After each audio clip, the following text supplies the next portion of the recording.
टेक्नोसाइल study channel पर आप सभी का स्वागत है। दोस्तों, आज के वीडियो में हम बात करने वाले ASP.NET कोर विथ प्रोजेक्ट्स के बारे में, जिसमें दोस्तों create a first ASP.NET core C# MVC based web application. आप दोस्तों फाइनल के लिए अपना जो प्रोजेक्ट है उसको कंप्लीट कर रहे हैं एंड आप उसमें ASP.NET कोर में अपना प्रोजेक्ट है वो बनाना चाहते हैं। तो अगर आप बिगिनर है तो आपको सबसे पहले ASP.NET में जो कोर वर्जन में कैसे प्रोजेक्ट्स को क्रिएट किया जाता है उसको सीखना आवश्यक है। तो यहाँ पे जो फर्स्ट वीडियो है उसमें हम स्टेप बाय स्टेप सीखेंगे कि फर्स्ट ASP.NET कोर की वेब एप्लीकेशन है जो MVC based model view and controller पे डिपेंडेंट रहती है, तो उसको कैसे क्रिएट किया जाता है। वीडियो को आप लास्ट तक देखेंगे दोस्तों। उनमें हम दोस्तों सबसे पहले रिक्वायर्ड सॉफ्टवेयर, क्योंकि आप दोस्तों आप ASP.NET विद कोर में अपना काम करना चाहते हैं तो सबसे पहले आपको जो सॉफ्टवेयर रिक्वायरमेंट है वो कौन कौन सी होनी चाहिए। यहाँ पे आप देख सकते हैं कि IDE टूल्स के लिए आप जो जिसमें विजुअल स्टूडियो 2022 जो लेटेस्ट वर्जन है उसकी आपको सबसे पहले आवश्यकता होगी। उसके बाद उसमें आपको ASP.NET के जो पैकेजेस है, जो development web development tool kits है, उनका भी आपको इंस्टॉल करना पड़ेगा। उसके बाद .NET SDK है जो लेटेस्ट वर्जन जिसमें 8 का है दोस्तों, उनको आपको चेक करना है इंस्टॉल है कि नहीं, अदरवाइज नहीं है तो आपको उसको इंस्टॉल करना होगा। उसके बाद दोस्तों .NET का कौन सा वर्जन है आपके पीसी में अवेलेबल है, तो उसके लिए दोस्तों आपको कमांड प्रॉम्प्ट में जाके यहाँ पे .NET यहाँ पे स्लैश उसके बाद यहाँ पे वर्जन आप टाइप करेंगे, एंटर जैसे करेंगे तो आपका जो .NET का वर्जन है वो आ जाएगा। कौन सा जो लेटेस्ट वर्जन आपके जो पीसी में अवेलेबल है वो यहाँ पे शो हो जाएगा। उसके बाद दोस्तों लास्ट में है जो डेटाबेस के लिए यहाँ पे SQL सर्वर को आपको इंस्टॉल कर लेना है, अदरवाइज आपको लोकल DB है वो विजुअल स्टूडियो में ऑलरेडी प्रोवाइडेड है तो आप वहाँ से भी यूज़ कर सकते हैं। जब भी दोस्तों आप ASP.NET का कोई भी प्रोजेक्ट स्टार्ट करते हैं या तो आप कोई भी प्रोजेक्ट ASP.NET कोर में बना रहे हैं जिसमें भी मॉडल यानी कि MVC बेस्ड है, मॉडल व्यू कंट्रोलर पे डिपेंडेंट है, तो उनके लिए आपको विजुअल स्टूडियो को इंस्टॉल कर लेना है। SDK का वर्जन है लेटेस्ट उसको, और MVC का वर्जन है एंड एंटिटी फ्रेमवर्क का जो वर्जन है उनको आपको इंस्टॉल कर लेना है, जिसकी पूरी डिटेल्स है वो वीडियो के डिस्क्रिप्शन में आपको मिल जाएगी। उसके बाद दोस्तों नेक्स्ट जैसे हम आगे बात करें तो यहाँ पे जो प्रोजेक्ट्स नेम, क्योंकि आप जब भी दोस्तों क्रिएट अ न्यू प्रोजेक्ट आप न्यू प्रोजेक्ट करेंगे, अभी दोस्तों हम विजुअल स्टूडियो में जाके एक प्रोजेक्ट्स भी क्रिएट करने वाले ASP.NET विद कोर का, तो यहाँ पे थोड़ा थियरिकली हम जिसको एक्सप्लेन करें तो यहाँ पे प्रोजेक्ट नेम, क्योंकि आपको जब भी प्रोजेक्ट आप क्रिएट करेंगे तो आपके जो फर्स्ट पेज होगा वहाँ पे आपको जो टेम्पलेट सिलेक्ट करना है, उसके बाद सेकंड पेज है वहाँ पे आपको प्रोजेक्ट्स का नेम एंटर करना है, जो भी आप प्रोजेक्ट्स का नेम रखना चाहते हैं वही। उसके बाद प्रोजेक्ट की जो लोकेशन है उसको आपको चूज करना है, जो भी फोल्डर्स आपने क्रिएट किया हुआ जिसमें आप जो कोर के जो प्रोजेक्ट्स रख रहे हैं तो वहाँ पे आपको लोकेशन है अपनी ओर से सिलेक्ट कर लेना है। उसके बाद कॉन्फ़िगरेशंस के बारे में दोस्तों बात करें तो फ्रेमवर्क है .NET का जो 8.0 जो लॉन्ग टर्म सपोर्टेड है। उसके बाद आपको यहाँ पे एक चेकलिस्ट आता है कि चेक एंड अनचेक करने के लिए, तो यहाँ पे जो यूज टॉप लेवल स्टेटमेंट है वहाँ पे आपको अगर चेकलिस्ट चेक रखना है या तो अनचेक करना है वहाँ, उसके बाद आपको क्रिएट पे क्लिक कर देना है, तो वहाँ पे दोस्तों आपको अनचेक पे क्लिक रख देना है। उसको हम प्रैक्टिकली आगे देखेंगे। उसके बाद थोड़ा बहुत थियरिकली डीप में एक्सप्लेन करें तो दोस्तों यहाँ पे प्रोजेक्ट स्ट्रक्चर ओवरव्यू, क्योंकि दोस्तों ASP.NET विद कोर में जो प्रोजेक्ट स्ट्रक्चर है कुछ ऐसा इंटरफेस है वो रहता है, जिसमें यहाँ पे आप देख सकते हैं कि जो माई फर्स्ट MVC ऐप है जो यहाँ पे हमारी प्रोजेक्ट्स का नेम है, अपने जो भी प्रोजेक्ट्स का आप नेम देंगे वो यहाँ पे शो हो जाएगा। उसके बाद है कंट्रोलर्स है, जो कंट्रोलर्स जो MVC पैटर्न है जिसमें मॉडल व्यू एंड कंट्रोलर जो रिक्वेस्ट को सेंड करता है, तो यहाँ पे कंट्रोलर का नेम यहाँ पे ओम कंट्रोलर है दोस्तों। यहाँ पे मैंने एक्सप्लेन किया कि ये जो वाला जो ओम कंट्रोलर है वो यहाँ पे प्रोजेक्ट्स का कंट्रोलर है। उसके बाद MVC जिसमें मॉडल व्यू एंड कंट्रोलर, तो यहाँ पे कंट्रोलर से वो पूरा सर्विस रिक्वेस्ट है उसको मैनेज करता है। उसके बाद मॉडल से जहाँ पे डेटाबेस के टेबल से, डेटाबेस के क्लास है, जो मॉड्यूल है, जो भी डेटाबेस रिलेटेड जो भी है वो मॉडल फोल्डर्स में होते हैं। उसके बाद होता है व्यूज़, जहाँ पे प्रोजेक्ट्स की जो डिज़ाइनिंग है वो शो होती है, जहाँ पे आपको डिज़ाइनिंग की जितनी भी फाइल है, जो लेआउट पेज हो, उसके अलावा जो HTML के जो पेज हो, उसके बाद जो रेजर पेज है, तो वो सारे जो डिज़ाइनिंग वाले पेज है वो यहाँ पे जो आपका व्यू फोल्डर है वहाँ पे मिलेगा दोस्तों। यह यहाँ पे जो कॉमन पॉइंट्स वही रहेगा कि यहाँ पे आपका जो भी कंट्रोलर्स का नेम होगा वही MVC पैटर्न में जो मॉडल में व्यू का नेम भी सेम ही रहेगा, क्योंकि यहाँ पे जो भी आप कंट्रोलर्स का नेम रहेगा वही नाम का एक फोल्डर क्रिएट होगा एंड कंट्रोलर्स में जितनी भी जो मेथड होगी सेम एज नेम यहाँ पे जो HTML रेजर पेज है उसके क्रिएट होंगे। उसके बाद शेयर फोल्डर है, वहाँ पे आपका जो डिजाइनिंग की जो जैसे हम ASPX में जो वेब डेवलपमेंट में मास्टर पेज क्रिएट करते थे तो उसकी जगह पे यहाँ पे लेआउट पेज क्रिएट होता है। उसके बाद यहाँ पे www.root फोल्डर है, जहाँ पे हमारी जो कंटेंट फाइल्स है, CSS की फाइल्स है, जावास्क्रिप्ट की फाइल है, बूटस्ट्रैप्स की फाइल्स है, तो वो सारी फाइल्स है वो यहाँ पे प्रोजेक्ट्स फाइल सारी है वो यहाँ पे अवेलेबल होती है। उसके बाद एक मेन और फाइल है यहाँ पे ऐप सेटिंग डॉट जेसन की फाइल रहेगी। उसके बाद प्रोग्राम की मेन फाइल है प्रोग्राम डॉट CS की रहेगी। एंड जो ओल्ड वर्जन में जो होती है वो स्टार्टअप फाइल है। ये हमारी 3 ही इंपॉर्टेंट फाइल है। तो दोस्तों ऐसा पूरा जो स्ट्रक्चर है, जो एंटरप्राइज है, वो ASP.NET जो कोर का जो प्रोजेक्ट है वहाँ पे रहेगा। यहाँ पे दोस्तों जब भी प्रोजेक्ट आप क्रिएट करते हैं तो प्रोजेक्ट्स को रन कैसे करते हैं, जो आप रन बटन पे क्लिक कर सकते हैं या तो आप Ctrl+F5 को प्रेस कर देते हैं।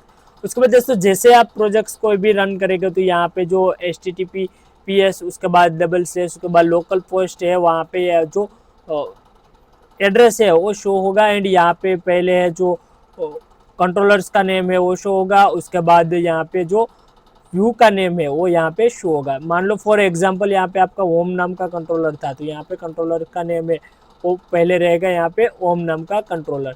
उसके बाद जो व्यू की फाइल से वो आएगी, तो व्यू की फाइल जो होगी वो यहाँ पे मान लो कि यहाँ पे इंडेक्स नाम का हमारा फर्स्ट व्यू है वो हमने स्टार्टअप में लगाया हुआ है, तो यहाँ पे इंडेक्स नाम का जो व्यू है वो रन करेगा और होम नाम का जो कंट्रोलर के अंदर उसकी मेथड अवेलेबल रहेगी। तो ऐसा पूरा जो ASP.NET कोर का इंटरफेस रहता है। चलो दोस्तों चलते हैं अपने विजुअल स्टूडियो पे एंड प्रैक्टिकली देखते हैं कि कैसे जो फर्स्ट प्रोजेक्ट है MVC बेस्ड कोर का क्रिएट किया जाता है।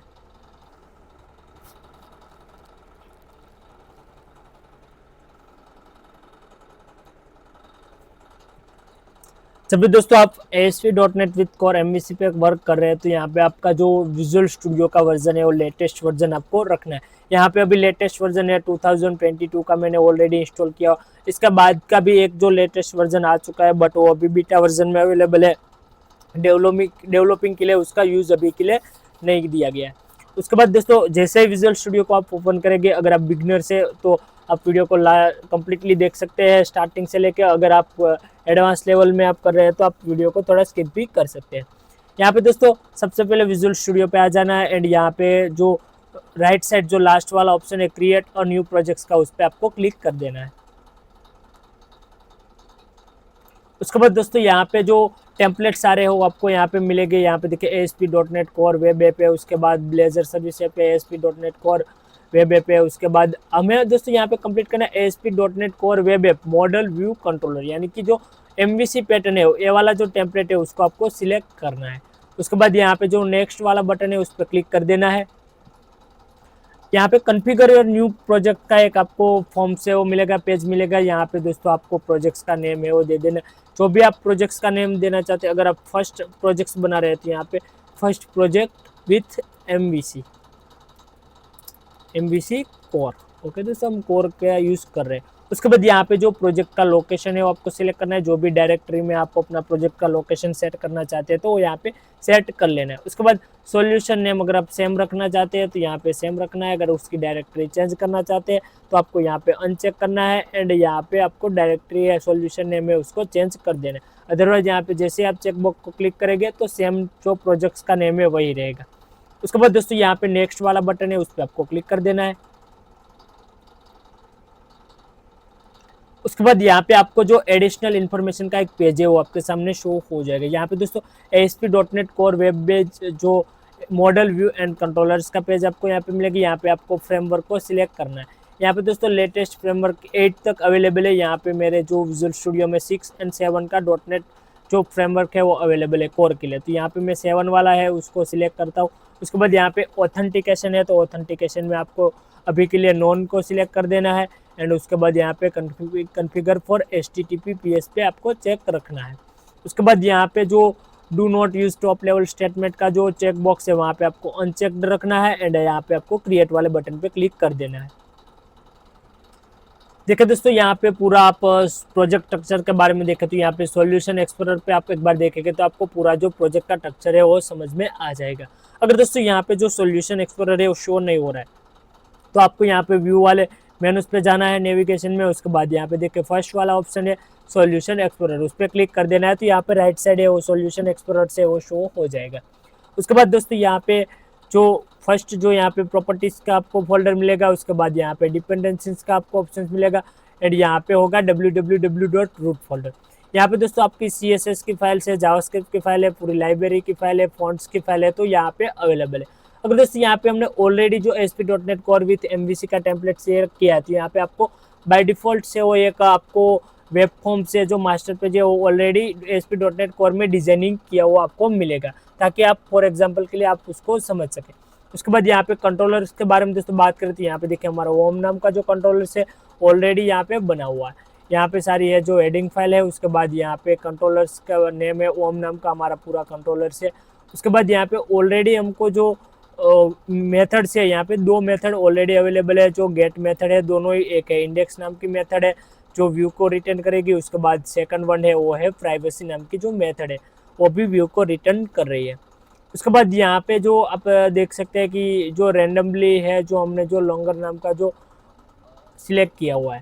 उसके बाद दोस्तों आपको ऑलरेडी यहाँ पे दो व्यू भी मिल जाएंगे, तो यहाँ पे व्यू वाले फोल्डर्स पे जाएंगे जिसमें आप होम नाम के जो फोल्डर्स में जाते हैं, तो यहाँ पे देखते हैं इंडेक्स नाम का पेज आपको मिलेगा, वो हमारा जो रेजर पेज है, व्यू पेज है। उसके बाद यहाँ पे प्राइवेसी नाम का एक व्यू मिलेगा, वो भी हमारा जो CHSTML का पेज है।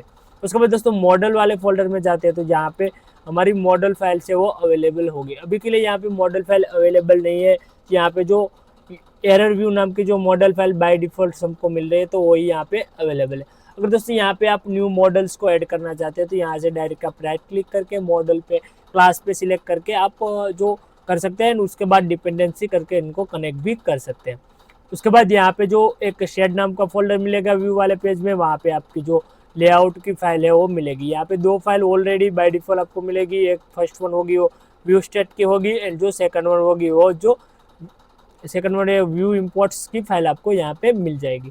यहाँ पे इंडेक्स वाली फाइल पर रखना है। उसके बाद यहाँ पे application.json नाम के जो फाइल है वो पेज मिलेगा आपको। उसके बाद यहाँ पे आपको program.cs फाइल एक मिलेगी ASP.NET Core में। यहाँ पे आप दोस्तों सिलेक्ट कर सकते हैं कि जो बाय डिफॉल्ट कौन सी फाइल है वो रन होने वाली है, वो यहाँ से आप सेटअप कर सकते हैं। यहाँ पे दोस्तों हम जो इंडेक्स नाम की जो फाइल है वहाँ पे सेट एज रन रख रहे हैं। उसके बाद यहाँ पे सेव वाले बटन पे क्लिक करके प्रोजेक्ट्स को रन करते हैं।